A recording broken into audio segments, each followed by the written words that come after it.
চক্র নেমেছে, যারা মানি এক্সচেঞ্জদেরকে টার্গেট করছে। দিনের আলোয় বন্দুকের নলের মুখে যখন কেড়ে নেওয়া হয় সর্বস্ব, তখন শহরের বুকে নেমে আসে এক শীতল আতঙ্ক। মিরপুরের সনি স্কোয়ারের বাস্তবতা সেদিন এক মুহূর্তেই থেমে গিয়েছিল।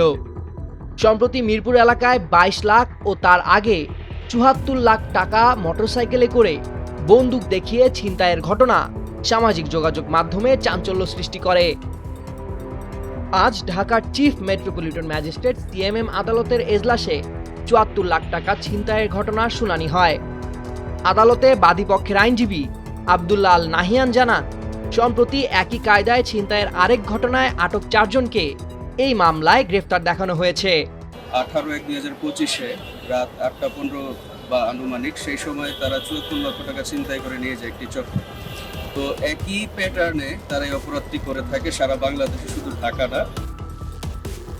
এরাই সেই ভয়ঙ্কর চক্র যারা এর আগেও মিরপুর স্টেডিয়ামের কাছের মাহমুদ মানি এক্সচেঞ্জে একই ভঙ্গিমায় হানা দিয়েছিল। ছোট ছোট অপরাধের আড়ালে লুকিয়ে থাকা এক বিশাল ষড়যন্ত্রের জাল যেন আজ ছিঁড়ে পড়ল আদালতের সামনে। তাদের কাজের ধরনটা ছিল সিনেমার মতোই নিখুঁত। বাইকে করে আসা মানি এক্সচেঞ্জকে টার্গেট করা, আর মুহূর্তের মধ্যেই সব লুট করে হাওয়া হয়ে যাওয়া।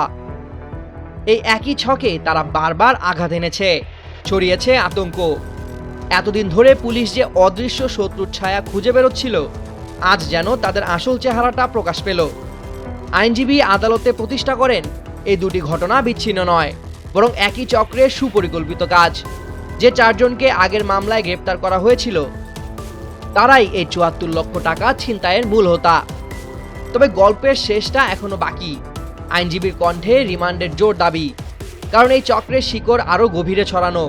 তাদের পেছনে আরো কারা আছে, অস্ত্রের উৎস কি, এই প্রশ্নগুলোর উত্তর পেতেই এখন তাকিয়ে আছে সবাই। সামিউল জয়, 21 টেলিভিশন।